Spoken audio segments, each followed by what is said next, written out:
I want to make some witty comment, but I don't want to interrupt you. My brain's turning. Hold on one second. Okay. I'll be quiet then.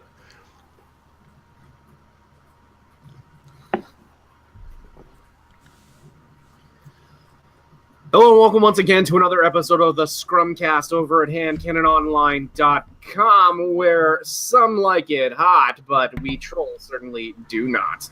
With me, as usual, is the rock of the podcast, Fraser Belfort, DeffHeadDice on all things social media. Welcome. Howdy, everyone. Hello, hello. And our super special guest, winner of the guest host spot for the Battle of Breath, Mr. David. Welcome. Hello, thank you. Good to be here. Man, we appreciate it. So, just a word about myself. You can find me on Twitter. I'm at CompGeeksDavid, named for the blog my wife and I run, Comparative Geeks. And we do a podcast once a week, Comparative Opinions. Goes up on Sundays. So not a stranger to podcasting, at least. So it's good to be here. Yeah, when Fraser had the podcast winnings up there for Battle for Breath, I was like, that sounds fun. Yeah. Well, I'm glad you were able to give to a good cause, get something in return. Yeah, happy to support the Battle for Breath. Well, appreciate that.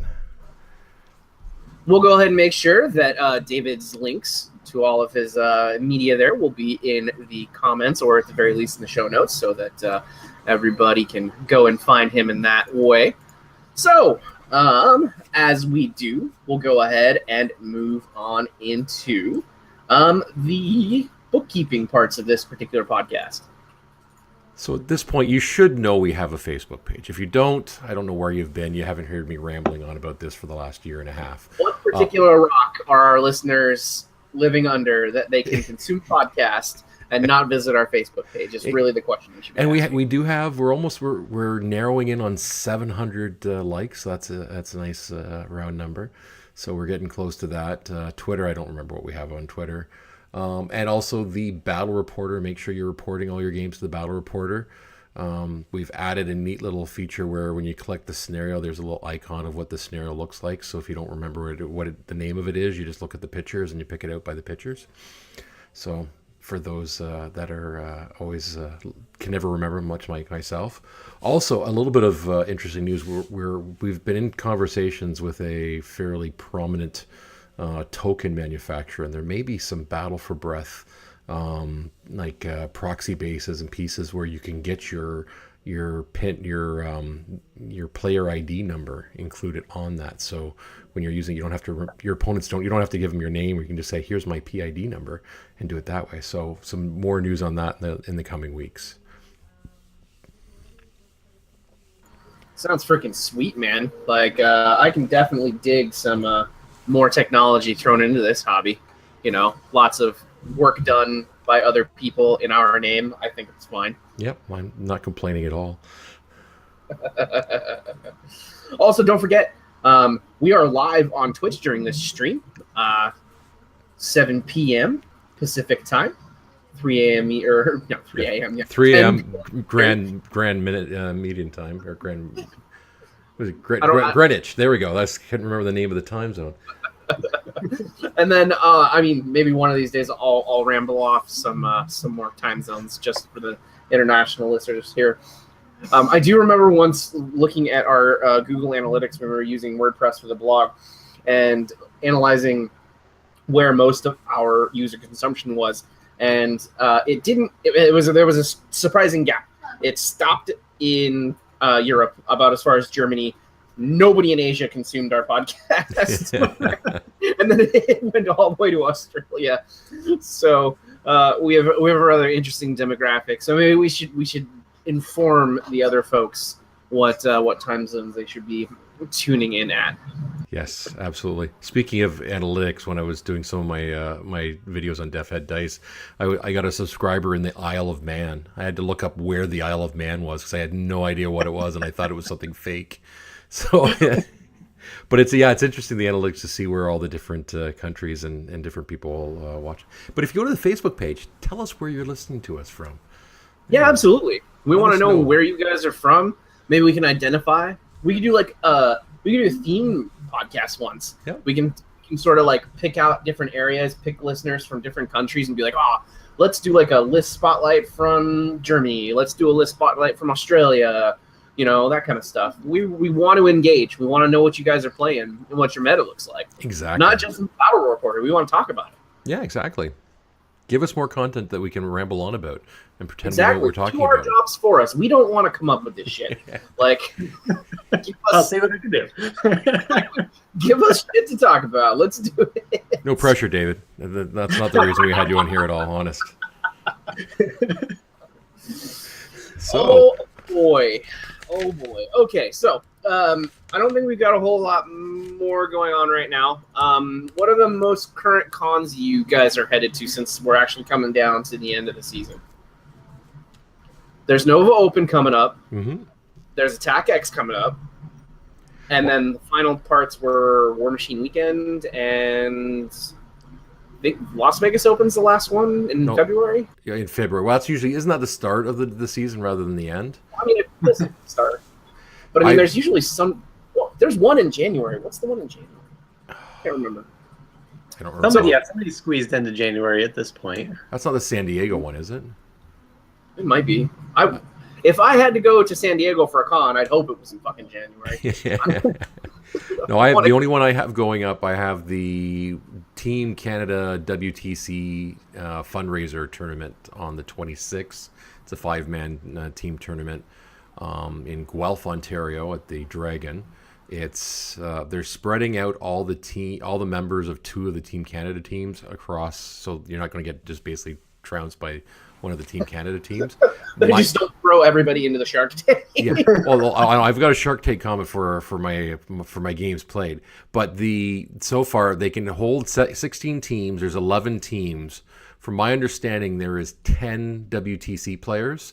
So right now, my team is the only team without a WTC player, which is just kind of. I'm not looking forward to that one. I mean, this seems pretty standard for you, Fraser. I feel like you kind of get the short end of the stick on Canada team building there. Like, you know. When I've got Banky and Bubba and yeah. Dave Beauchamp and all these guys, so Yeah. But you didn't pick any of them up for your team? no, we didn't think to do it. We're a bunch of noobs that just like having our heads smashed in on a regular basis. But no, it's we probably could have talked to Bubba, but we decided to go it alone. You got to learn. You got to learn about team stacking, my friend. Oh yeah, That's how it's done in those events. Oh, we've got our Ghost Fleet player. We've got potentially getting a Kador player. So we're at least stacking the deck to our favor. Now we do have 2 troll players because Rob and I just aren't willing to give up our faction. So, but it'll. Sir, a list does not make the player. No. And so that I've got that, and I don't think there's anything else locally that I'm going to. War Machine Weekend, as fun as it sounds, is not in the cards this year. What about you, David? Do you have any tournaments up in your neck of the woods? I'm in Juneau, Alaska, so sadly the one I just missed was most of my meta headed down to Lock and Load a few weeks ago. And I was at that point just coming back from a vacation, and it didn't line up right for me to make it. So you don't know what the next trip out of town to try and hit something is for me, but it might be in the next year, unfortunately. Yeah. Sad day. 2018 is going to be your year. It doesn't help that airline travel out of Alaska is one of the most ridiculous expenditures in the U.S. currently. Yep, and there's no road out of Juneau, so it's plane or nothing there. So You fly by Sparrow. there we go. Me, currently, I've got the I-5 tourney coming up here in Oregon, second week in October. Got my team assembled. I've got a couple of ringers from Seattle, including former Privateer Press staffer. Or no, sorry, still Privateer Press staffer, Jeff Olson. Spoiler. Ooh, yeah, you guys can tech against Jeff. You'll be playing Grimkin. Come at me, guys. So looking forward to that. That'll be down in Portland. Really, really excited for that. It's going to be lots of fun. Usually that's a very sharky event. The Portland guys are all very good, and there's already 2 other teams from the Seattle and South Sound areas that are coming. So it's going to be a lot of fun. It'll be interesting to see. I'm going to snowflake the shit out of my lists and see if anybody can deal with them. as per Goris style. All right, so the last little bit of the news here is everybody should know the Trollkin CID, the latest CID ended. The one with Mulg and Magic One in it. We'll be talking about that a little bit later. And there was another announcement by PP regarding themes. Fraser, if you want to fill us in. Yeah, so they announced in the Insider yesterday, so August 8th, that they are going to be releasing I think they said ton of themes to be released in September. Timing in September, we're not quite sure, but I know they're mindful of the WTC event, so they don't want to step on any toes. But they're going to be releasing a lot of them, and they actually provided a sample one for the Kador. Like Kador needs another theme, but they've provided the theme so you can take a bunch of Doom Reavers. But it'll be interesting to see if it's going to be if we're going to see anything other than the Northkin theme that they provided. So we'll see if what we get. So I think we'll be, and I guess the thought is instead of letting them all go through CID and sort of do them piece by piece, they're just going to do a big data dump, and then ones that people think are broken or need fixing, they'll bring back into CID, and that way they will be able to address any obvious issues that way. Well, it sounds like, these are all ones that have been kind of sitting on the shelf with a bunch of model concepts waiting to come out. So they'll hit CID when those models are getting ready for production and release. I tweeted that Hungerford and Schick and then Pagani today, and nobody wanted to answer whether they wanted to confirm that we'll be getting Northkin during that data dump, or if we'll be sitting and waiting after everybody else gets theirs. But hopefully they give it to us then.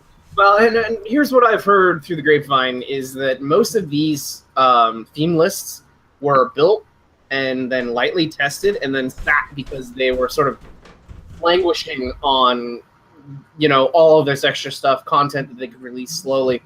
When in the reality, the playtesters, when they started, were like, we have so much content that we could give to the community.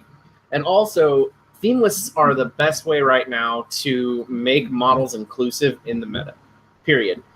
Then they said it at lock and load. Like, you have to have a place for every model in the faction, especially if you're pushing theme lists as heavily as you are. It does not make sense to piecemeal your theme lists and let other factions sit unused because they don't have a way to be competitive without a specific theme list. So I think that this is a good move on their part, and I really hope that we get a whole lot of new content, not just for us, as much as I want to see the CID, but I want to see more factions, like particularly in my area. Like, there are the big four. You've got Signar, you've got Circle, you've got Crix, and then there are for whatever reason, there are a shit ton of troll players in my meta, and I don't know why. Like, I used to be like the only one, and now there are just like a fucking ton of troll players. I heard that from a buddy down in Seattle. Yeah, he moved down there, and he's like, I just keep losing the trolls everywhere. They're everywhere. You're just too good at your job, Boris. I mean, I guess I touched a lot of people in the bad place back in Mark II, and so everybody wanted to play trolls, and so they all switched over. So I want more list diversity, because most of the people that I know in the area have more than one faction, and they're dying for reasons to use it.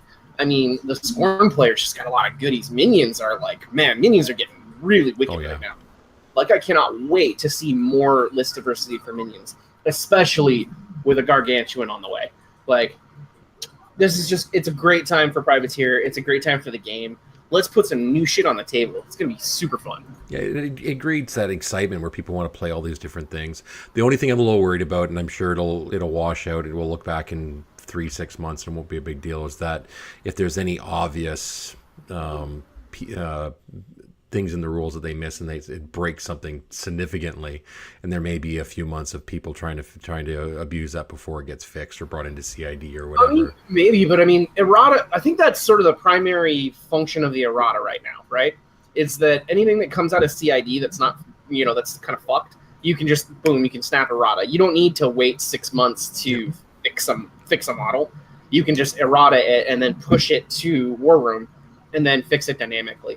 Yeah, and I feel like that's the best state of the game, to be perfectly honest. They're also releasing it towards the end of the tournament cycle for the year, and it gives them some time over the winter months to find the mistakes, getting the errata out before things get going again next year.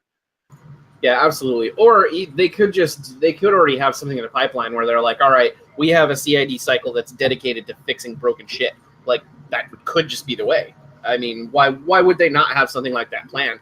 Errata already happens every 6 months. Why not just do your CID for those purposes during that period? It seems like a logical move to me. Anyway. Well, the next CID is the 12 factions of Christmas, and so that's something for every faction. I wonder if they'll sneak a couple of the themes in that they want to do CID for into that to go along with the models. It seems right. That makes sense, especially if the theme ties into one of the models they're releasing. Yeah. Can we have a reach heavy already, please? Please? Pretty please. Just give it to me. I can mod this shit. I can make a Mauler kit and make him happen. I'll do it. Well, of course. It's not hard to mod them. Things off the bounce are done. I have plenty of chains left over from my Mountain King. Oh yeah, I could make this happen. I have several heavy kits. I got lots of kegs lying around. Trust me, I can make this model happen for you, PP. I don't even need it. Just let me have it. Alrighty, so we have gone through our next section here. We're gonna go ahead and move over to hobby time and games played.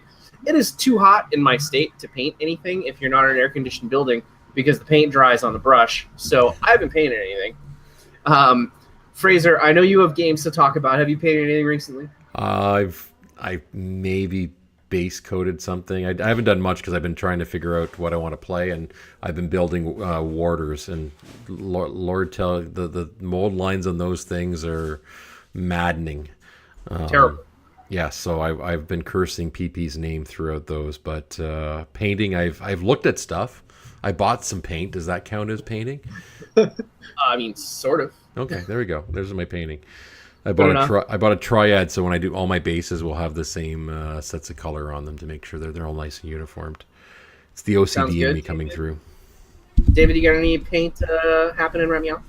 Not at the moment, no. Some construction on the horizon. I just picked up Borka 2, spoilers, I guess, for the CID, and I ordered some, or I guess one on eBay, some bushwhackers for kind of the price bushwhackers normally go for, except with the UA as well. So that was the time to buy. Oh man, can we say I'm hyped for the big man right now? Yeah, he's coming back, baby. It's gonna happen. People are gonna hate me again. It'll be great. What do you mean he's coming back? We had a whole 2 or 3 episodes back in the beginning of Mark III. We were talking about how great he was. Okay, look. I had the hype, and then everybody else just was better than him. The hype went away. He's not bad before. He's just way better now. Oh, I completely agree. Well, and Northkin just turns him up to fucking 11, man. That theme just makes him crazy. Yeah. But the whole theme seems like it was built around him, and other casters work as well. But just all of those synergy pieces all work with him and his army. Yeah, and it just, oh my god, and it turns his his innate synergies up so much. It was good back when he had his original theme list, where your battle group was big. You had long riders in there. You had rock, and you basically just told your opponent, "Well, you're not going to do anything for a turn, and I'm going to kill most of your shit after the fact." Now he does that even better. He's got better survivability because of his fury efficiency, and a little better offensive output. The bear is nuts now. Borka will probably just kill a heavy if he charges it. And that is something your opponent needs to take into account. So, good shit on the horizon. All right, Fraser, you got some games to talk about. Let's do it. So went to the TGX, which is the Tabletop Gaming Expo in Mississauga, Ontario, which is just west of Toronto. And it was a multi-game system, so they had some stuff. They had some 40K, some Infinity, and I guess there's some Magic stuff going on as well. So I signed up for the team tournament. It's a 3-man team tournament. This was also a last chance qualifier for the World Ender Series, which is a Southern Ontario, upstate, or north. I guess they do some in New York State and such, but it's and that winds up playing into a War Machine weekend qualifying event. So people play games, World End events throughout the year. They get enough points where they win them and they go into this qualifying. So this was one of the last chance qualifiers, this team tournament. So it was very sharky. Again, mostly, I think every team had a WTC Team Canada player on it. Tim Banky brought his Grimkin. We actually played into David Beauchamp's team, he's the team captain of the team that came in third last year at the WTC. So he was my first round opponent in Decatur. I dropped my Doomy 3 list, which is the list I blatantly stole it from James White. It's Doomy 3 with a Mountain King, Mulg, a Earthborn, Axer, Storm Troll, Max Stone, and Power of Dunya, so 2 free Shaman. And I played that list. It's a great list. I love that list, to be honest. So I lost on Scenario. I forget his casters, to be honest. I talked about that after the game. I did not play aggressively enough on Doomy 3's feet. I could have probably grinded down. David is a fantastic player, so it would have been just luck if I'd won it, but I could have at least made it last a little bit longer. But it was I picked up some pointers and then went into my second round into Tim Banky's team. Thankfully, I didn't draw Tim with his new Grimkin, but I did draw John Henry Jr., who came in third at the Masters event at the Southern Ontario Open, and he played Trolls. So he had either Doomy 3 versus Doomy 3 or Gristle 2 versus Gristle 2. So those were our choices. So we both adopted Doomy 3. And again, it was a case, and I'd never really given this thought. Whoever pops their defensive feat first typically loses. So I popped my feet first. He wasn't able to do much to me, but he was able to move in, and I wasn't able to return much back to him, and then he just annihilated me. Still won on Scenario. Did you go first on some? Did you go first or second? I went first, I believe. That's probably why you won, then. Yeah. So that's a case where I've learned, and I've since applied that learning is if defensive feet versus defensive feet. Try your best to position yourself so you don't pop your feet first, because it'll in the end it'll come back to haunt you. So that was a fun game. I did have to rib him because as soon as I showed up to the event, he came up to me and goes, "Do you have an extra mauler?" I'm thinking, I don't have a mauler in my list, but I just happen to have one in my bag. So I said, "Here you go. It's all yours." And he goes, "Okay, good." And then he goes, "Oh, I left my stone on the desk." So he left his Creel stone at home. So he had to drive an hour home, grab his Creel stone, and drive an hour back. So he dropped in round one. So they took a loss, and then they had to come back. And Tim, in the end, spoilers, his team won the overall. Like they won so even though one of their players dropped for a turn, they still won the overall tournament. So. And then my third game was into the team from Buffalo, so I got to play Rich from Beer Machine, which is great because I've only ever played one game with him, and it was a case of where it was just a stupidly fun game when we played Trolls on Trolls at the Sioux a couple years ago. But got to play him. He's playing Rhett right now, and I forget his caster, but it was a case where. And it was the thing that came back to haunt me. I did not play aggressive enough on my feet turn, so I wasn't up far enough. So he basically was able to beat me on Scenario quite handily. So, I picked up a fair amount of Scenario experience, which I've applied to games since. Haven't won the games I've played since, but I haven't lost on Scenario or as badly as I could have. So, But it was a fun day. But yeah, it was the sharkiest of Shark Tanks. So one of the teams had Bubba Dalton. Another team had a couple of the guys from the WTC team. So it was a very sharky tank, and they're lots of fun. Like, it's a great bunch of guys, and we always have a blast. But yeah, it was very very sharky. Sounds fun though. Oh yeah, it was a blast. I mean, I like playing games personally. I wish there was more around. Actually, I think I have a tournament coming up on the 16th that I can definitely talk about. Awesome. No idea what I'm going to bring yet. Should probably start building some lists here. Also, buy myself a Sea King in preparation. But we'll see what happens. All right. So, unless, David, you have any games you'd like to talk about of recent time that are, interesting or funny or otherwise? Sure, yeah. I've got in only one game during the CID. With the rest of my meta going to lock and load, they were busy traveling or prepping or whatever. So I got a game in during the last week, so I was able to bring a Sea King after Pagani had asked people to play test it. And I got to bring Arknode Mulg. So I played Gristle 1 with Sea King, Mauler, Earthborn,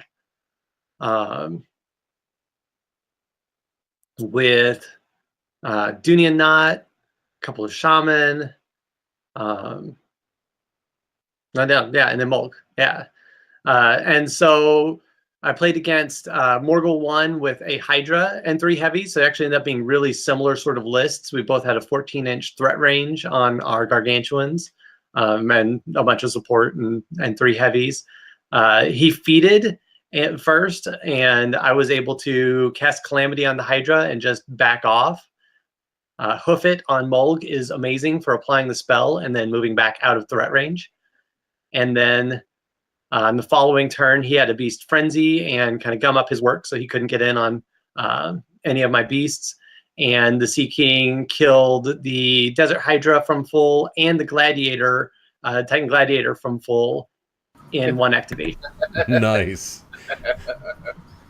He had Heroic Ballad, and he had all the buffs. He had the +6 swing, right? Being able to upkeep Calamity on the Hydra was key there. But yeah, the Sea King's pretty good. Absolutely. It's an interesting use of Hoof It in that respect.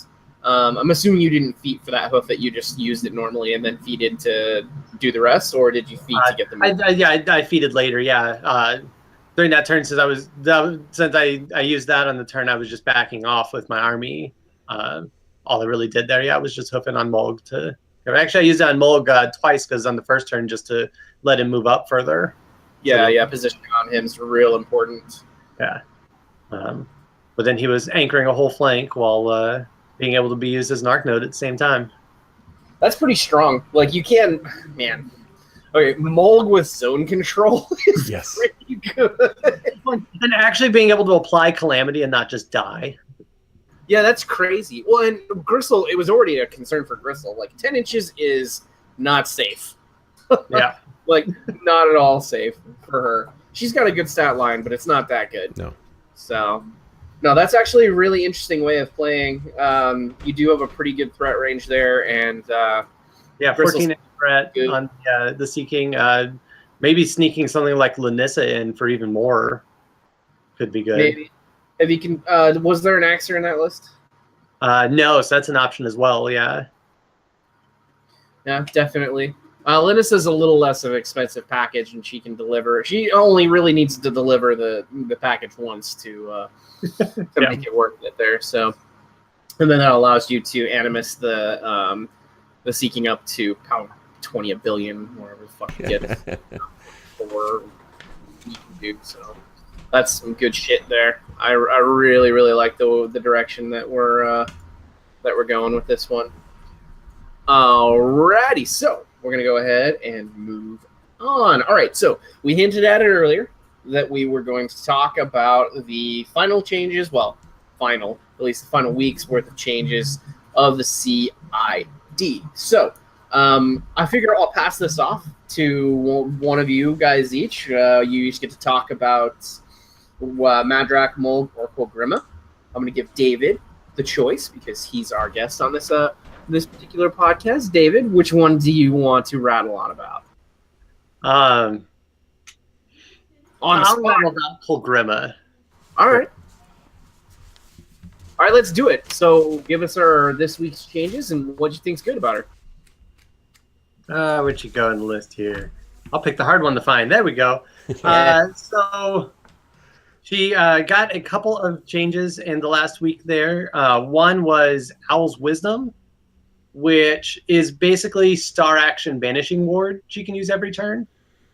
So that keeps her fury efficient. It keeps her, interestingly, with no upkeep still, which is kind of sad for two of the themes. But at the same time, there's no like anti-upkeep hate against her as well. So like you can't stop any of her spells if you have upkeep hate. So kind of pros and cons there. But I mean, having star action banishing ward is just amazing. So Owl's Wisdom seems really good. And then her feat changed. So I'll just read Snowblind for the final, quote-unquote, final version here. Enemy models currently in Colgrima's control range lose Eyeless Sight, Flight, and Pathfinder, and cannot make ranged attacks for 1 round. Additionally, enemy models in Colgrima's control range are pushed 2 inches directly away from Colgrima in the order you choose. So a couple of important changes there. One is removing Pathfinder on the feat, which people have been saying just kind of made sense thematically with everything else and for similar effects like Lanissa's Winter Storm. And it became a pulse. So you could potentially catch models in her control range with it, push them out of her control range, but they're still affected by the feat. And not lose the benefit the way that the feat used to work, where it was kind of wonky. Yeah. So you could catch your opponent's, defenders or hunters or whatever, and they can't just back out of the feat and shoot you. They are caught by the feat. Seems pretty good. And then it allows her to position more aggressively in that respect, and then with the extra control range. Because she'll know who can shoot and who can't. She's got... With Vanish being able to move that extra 3 inches afterwards, so she can move up, do the pulse, and then back up another 3 inches with Vanish. Yeah, that was in the last week as well, wasn't it? Yeah. Vanish was added, not in the last change, but that was the other piece. Was adding a 5th spell to her is really nice. Although she kind of has 6 spells now with Owl's Wisdom. Mm-hmm. But yeah, honestly, I don't know that she with the feat. I don't know that she needs to worry about the things being in her control area. Lots of stuff in the game can't get through her army charging to get to her. So it's just a really, really good package. Also, kudos to the development team for listening to me personally when I asked them to put an owl-related ability on her card because there's a fucking owl on her model. Taking credit for this one, guys. Yep. Sorry, call me. But I think she looks really good. I was originally thinking she'd be really good in Krill Company because Cursed Fate lets all the guns just get way more accurate and just auto kill single wound infantry. Which is great for trying scatter gunners or something out. But then we've got old Arc Node, and Power Adunia looks real good with her too. Oh yeah. I honestly think Power Adunia outweighs all of the others right now because Mulg. Yeah. Well, and then she can bring the 2 Northkin Shaman for even more Cloud Wall. But can she bring? She can't bring Mulg in Power Adunia because she doesn't have the. It's part of the Power Adunia. They've added him to it. Yeah, they put him. That's part of the CID. That's right. Sorry. Change, yeah. Yeah, kind of good. Yep, kind of a thing. Yep. So do we see her as a good answer to Ghostfleet at this point with the ability to get rid of some of those? Yes, the anti-magic. I think with Mulg maybe because you could have Owl's Wisdom on probably just on Colgrima, and you can have Mulg blocking spells from hitting. The problem is you're already putting her in Dunia, right? So you're sort of low on whole scale model removal, which means you're not taking full units out, and we have no remove from play. So it's really hard not to just lose to recursion. Is the problem with that? I think that point maybe being aggressive with the stone and just going for the throat, going for the Negra. I mean, maybe it's Remove the stealth and double bomber or something. I don't know. I've been touched in the bad places by Ghost Fleet, so I'm pretty aware of how shitty it is to play against. My concerns are always whether or not you have A, remove from play, or B, lots and lots of model removal. I mean, it was part of my kit for Lock and Load Masters was to have an answer. And mine was Jarl, because you could A, reach beyond the lines and get the models you want, and B, you just have a shit ton of attacks.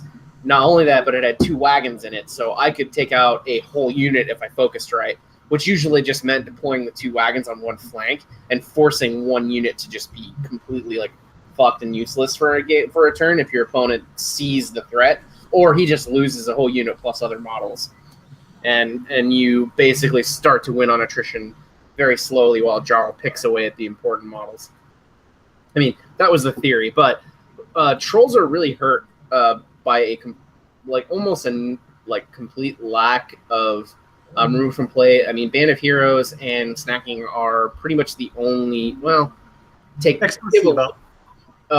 it actually remove from play? Yes. On the direct hits, not on the explosion. I want to say. I see. That's not good enough. No. Not for that list. And then there's like some little other ones. Take down on Grim, both Grims, and some other stuff. It's not enough. Using Grim for melee. Yeah, exactly. And there's not enough. Like, it's not like a big AoE. It's not Shatterstorm. It's not. Yeah. It's not stuff that can remove 4 models, 5 models, and then just be okay. I've removed these. Period. Like, I don't have to worry about it. Removing 1 or 2 at a time is not good enough. So, but I agree with you. Kolgrima's got some real chops coming up right now. And don't forget that she also has Dispel on her dagger. So, if for whatever reason your game is so shitty that you have to charge Kolgrima into your target, she'll strip that heap off of it. Well, it's one of those ones that works on friendly targets as well, so she can stab a friendly. Although now she doesn't even need to, because Owl's Wisdom also removes upkeep. So Mold can deny the spell anyway, and oh god, it's like so much anti-magic. Christmas right now. It's gonna be awesome. Yeah. Alrighty, so I think we've gushed enough on Kolgrima. Fraser, I'll give you your choice, sir. I'll go to Maul because I know you. Madrak 1 was your boy back in Mark 2, so I won't steal your thunder there. And I've just fallen like head over heels for Maul, just the changes they've made. So the last change they made, because they gave us they dropped Maul like halfway through the second week, so he came out of nowhere, gaining Arcane Vortex, getting a new Animus, the Rites of Power Animus, which basically turned him into an Arc Node. He got Hyper Regen, got Countercharge, gained Primal Rage. His Bond gave him +1 Fury, plus his cost went up 3 points, and 3 points for all that stuff is a bargain, even at twice the price. Yeah. So, Fill my heart. Ugh. So yeah, exactly. So the final thing is they did remove Countercharge, which to me, Countercharge sometimes can be a bit of a trap. So for me, if not having that isn't a big deal. I mean, if that was probably the easiest thing to lose out of all the stuff they gained he gained from the first part. So just I when I think of lists I've been building, I always say I want to put Maul again, and he doesn't do half the stuff I wanted to do. But I think he's going to be in almost every list I play, because it's just that Arcane Vortex is just going to negate, it cause your opponent so much issue if they're throwing spells at you. The extra, if you're playing with Doomy and Doomy 3, like I've been playing a lot of Doomy 3 lately, him with Doomy 3 is just fantastic. I mean, Hyper Regen. I mean, there's so much that's good about him. He's back to being the model that, like, the key character heavy in the game. I'm sorry, Rock and Dozer and Smig, but he's just fantastic. Oh man! Plus, admonition on Mulg is like, but yeah. Like, what are you gonna do? You don't lose your Arc Node ever. Nope. And or Mulg will just like run the table because he'll admonition, and then next turn he'll just kill whatever you foolishly fed to it. Yep. Like, he doesn't even care. He's like, oh, you just put a Colossal right there? That's unfortunate for you. Yep, exactly. No, there's so much about him that just it's like you said. I mean, if you with Arcane Vortex, I mean, you can all of a sudden you've got if you put him next to a Colossal, it's a big tempting target for your opponent to throw some sort of spell at the Colossal and just basically ignore it. So it's just I'm really excited to start playing him in the new rules, and I think that's been my only complaint about CID is that I want to play the rules now. Like really, even if I don't play any of the new models, even if I play the models they tweet, I really want to play them now. But it's painful having to go back. Like when I've been preparing for this team tournament, well, I'll just put the new Rune Bearer. Like he doesn't have the new ability. I'll bring in Maul. Oh, no, Maul doesn't do what I want him to do now. So the stone with the top up it there, the whatever they call it now. Waken stones, yeah. Waken the stones. So all these things I want to be able to do. Oh, I can't do them yet. So yeah, that's been my only complaint. I think the local Signar and Crix players went through the same thing with their CID. So I can understand why some people ignore the CID. They say, "Oh, that's nice," and they don't think of it again until it actually comes out because they don't want to spend all their time list building for the unknown. But yeah, I think Morg is going to be fantastic. So here is my biggest lament about this change. So all of the other character heavies have gotten a rework as far as their model is concerned, which means Mulg's likely in the pipeline. Yep.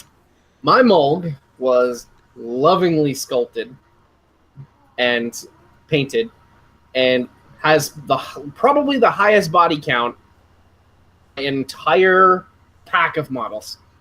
My Mulg has wrought destruction upon my enemies since he was released.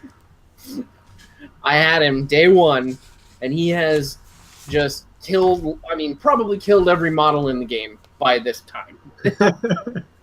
So I feel almost saddened by this beloved thing that I have, who is so good now, potentially getting a model that is greater in scale and proportion and beauty than the one that I have lovingly played with since 2009, I think is when Mold came out. So 8 years worth of death and destruction out of the oldest Dire Troll, and I might have to buy a new Mulg to terrorize my enemies with. That is my only frustration with these changes. We don't necessarily have to buy a new one, right? You can maybe just do have them share the field at different times. God, I'm sorry, Fred. You've seen the new Rock model, right? Oh, it's gorgeous. I have the Rock model.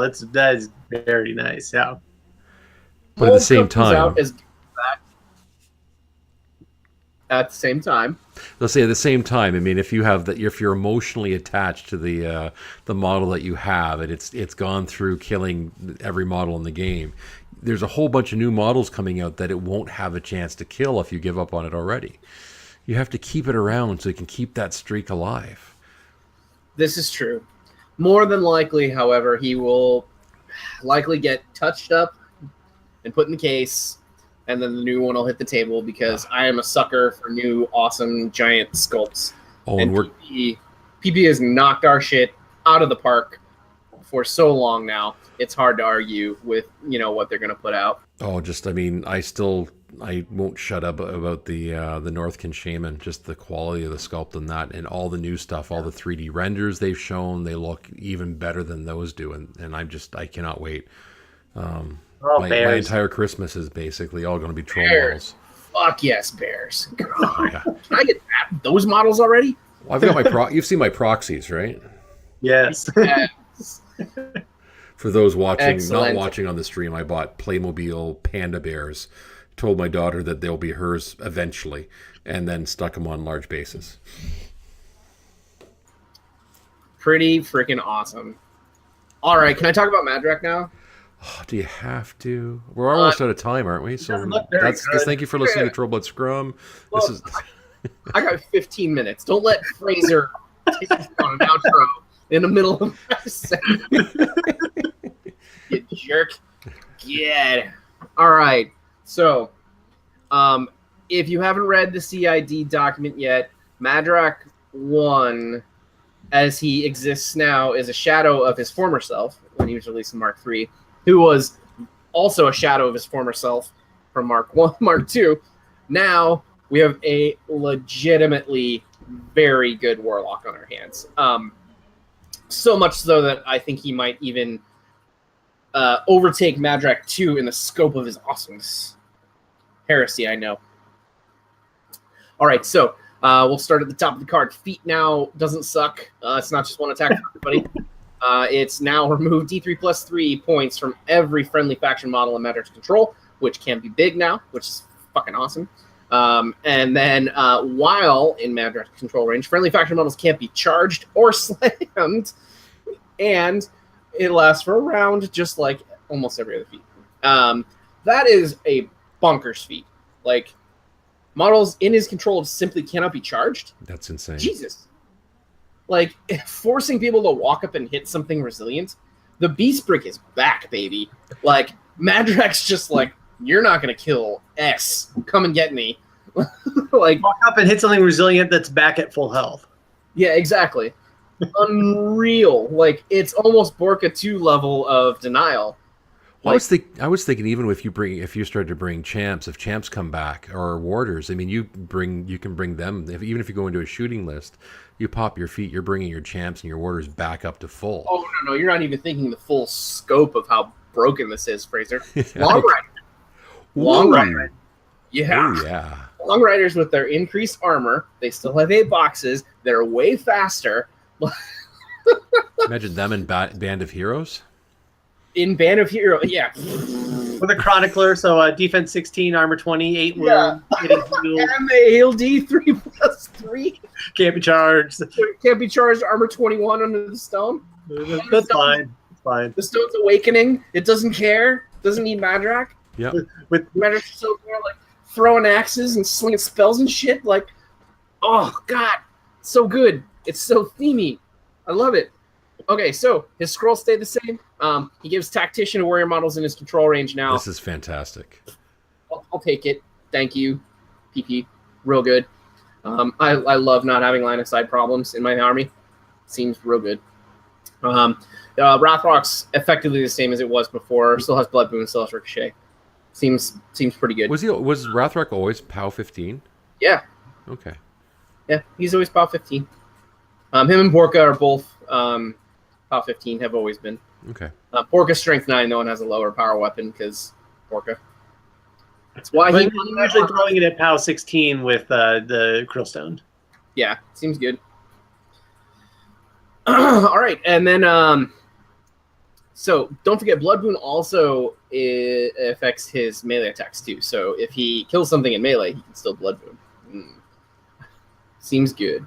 All right, so new spells, even ground. Anything in his control range now gains +2 defense and cannot be knocked down. Oh man, I heard you like Surefoot. Mark 2 Surefoot. How would you like a bigger foot? This buff is unreal. Yeah, this is insane. That is now 12 inches of no knockdown and +2 defense for your entire army. Well, 12 inches with the Rune Bear, right? Yes. Which you can take in all of the theme lists? Not Band of Heroes.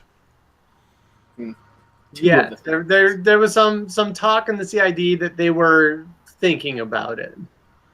So, okay, so even if this is a world where the Rune Bearer is not there and Madrak has to sit on 2 Fury all game after the first turn and the stone's still there, awakening itself every turn, and he only has to cast even ground for the first 3 turns of this game and throw axes, that seems pretty good to me.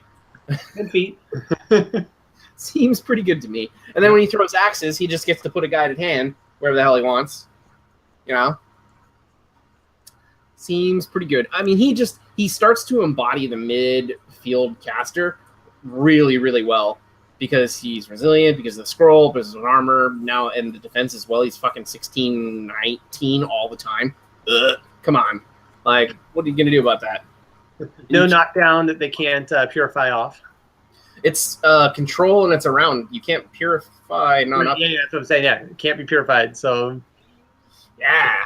Yep. Good. And then if you're already winning, Jackhammer just like makes the icing on the cake. Like if you've gotten into a point where your model's already activated and you haven't killed something, Jackhammer. or if your opponent has failed to kill said model, jackhammer. Like, it's pretty silly what you can do with that spell, and it leaves a little bit of the feel of the feat they just got rid of, right? For extra attacks, like you can still make some extra attacks happen. Yeah, well, and then when you consider Mulg is still in your battle group, like, well, jackhammer, you have to be careful though, right? Because if you're jackhammering something, it's going to make an immediate one. It's going to be engaged to be able to do that. So unless you're hitting in the back, you're still hitting at a +2 defense against your own guy to target him, right? You don't have to roll the target. Well, that's right. It's not. I'm sorry. It's late. yeah, it's not offensive. You target your. I was thinking, you don't have to target your own model. There, it's. Never mind me. Just Danny, edit that part out for me. Anyway, Madrak's kit is now ridiculous. He's probably been thrown back into the top 5 in faction now. His spell lists, his versatility, all of the things that he can do now with his army are just first rate. He's going to be very, very good, and I am super excited to put that model back on the table. Now, do you see running him in as a mix of both beast and troops, or are you looking at heavy on the beasts? Ooh, it's tough to say because he can do anything he wants at this point. I mean, I think he's just as comfortable running a battle group that only fulfills his beast points, like 2 heavies, as he is running a beast brick. The beast brick can be almost more devastating. Oh my god, can you imagine Earthborn spam? Yes, I can.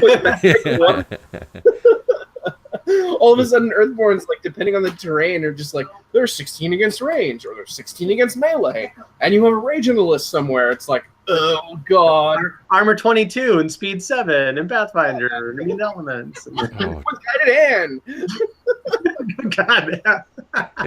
I still can't get over the fact that they dropped the Earthborn down by a point. I mean, we've been raving about how fantastic it is. You're seeing him in more and more lists, and they decide, okay, you guys aren't taking him enough. Here, have him a point less. I'll take it. Shut up, Fraser. Don't. Danny, no, I'm not complaining. It just baffles me.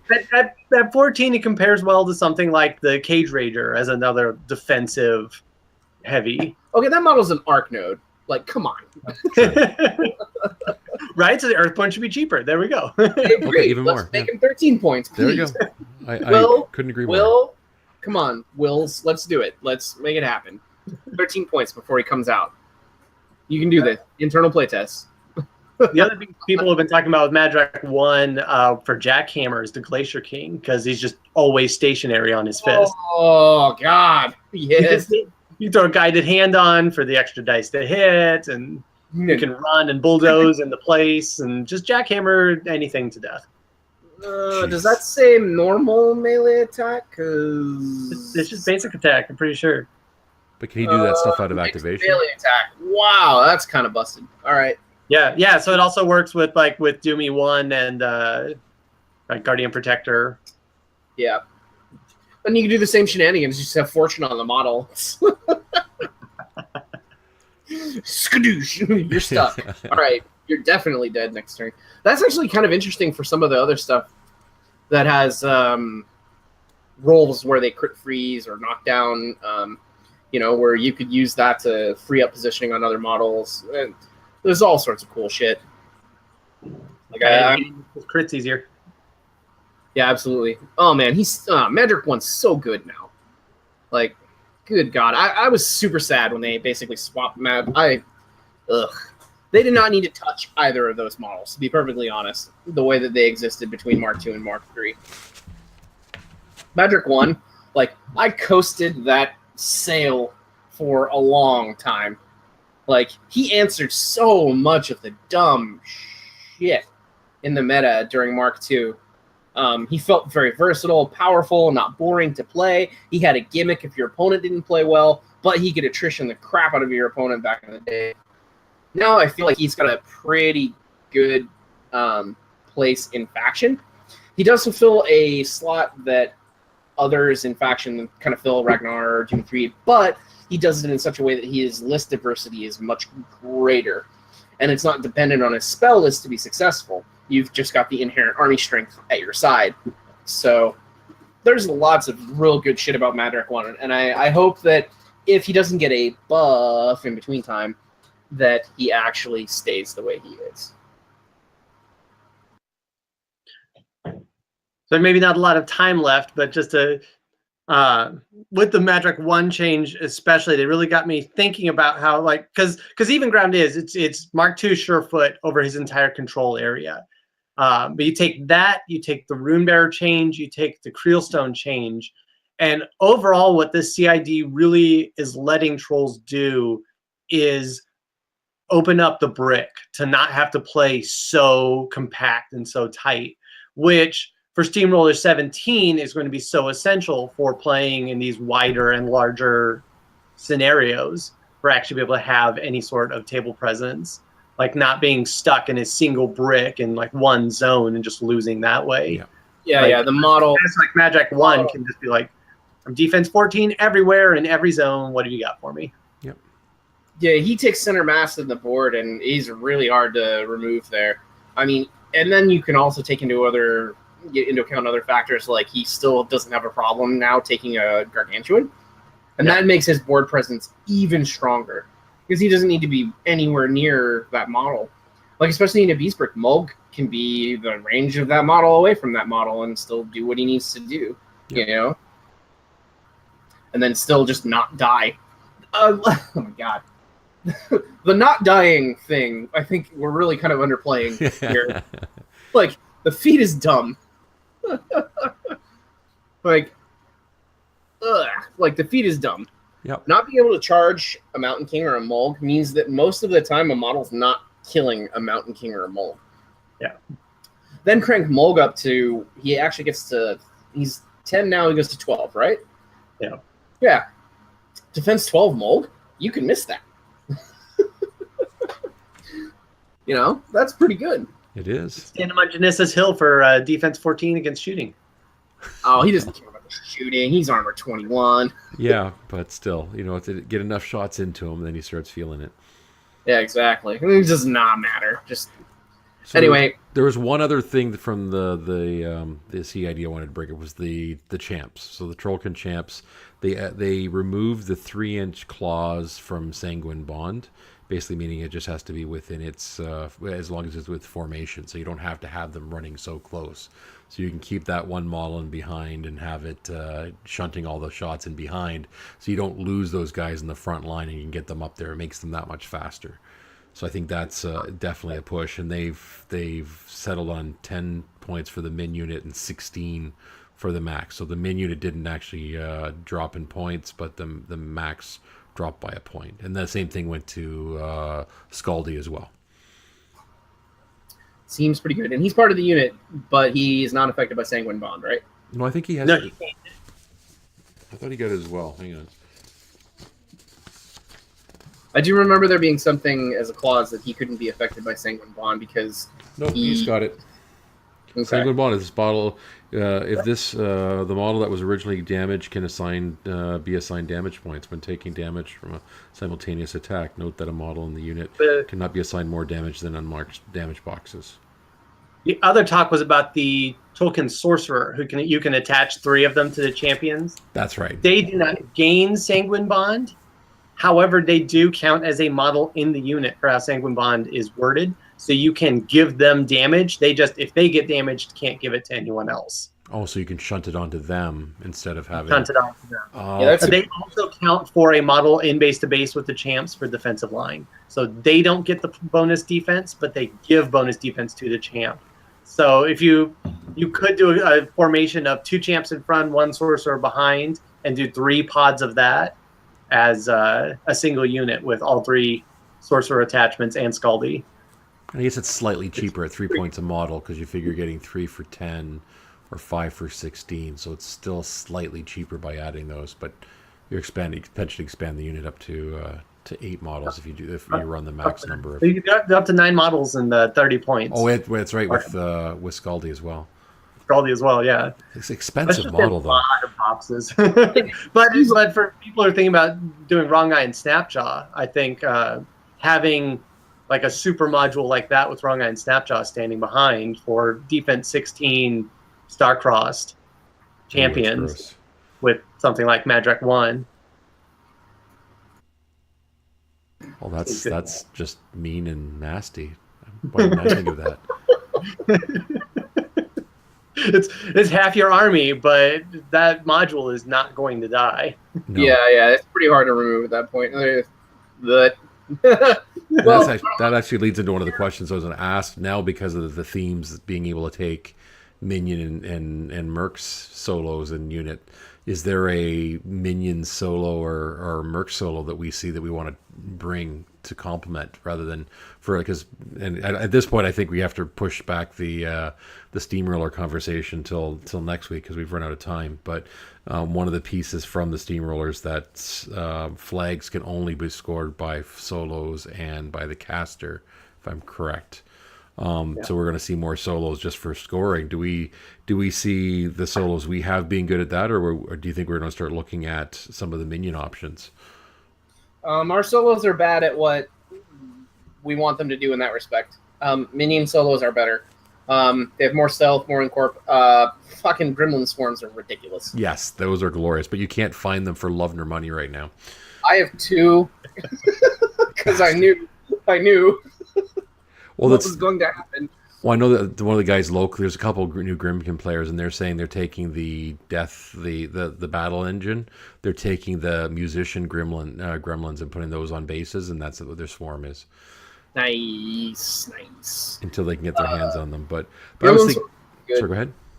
Gremlin swarm's gonna be good. I think that all of the stealth ones will have value. Yeah, so Pharaoh Geist will still be good at 2 points. Pharaoh Geist will still be good. Saxon Orc will still be good. Lanissa will still be good.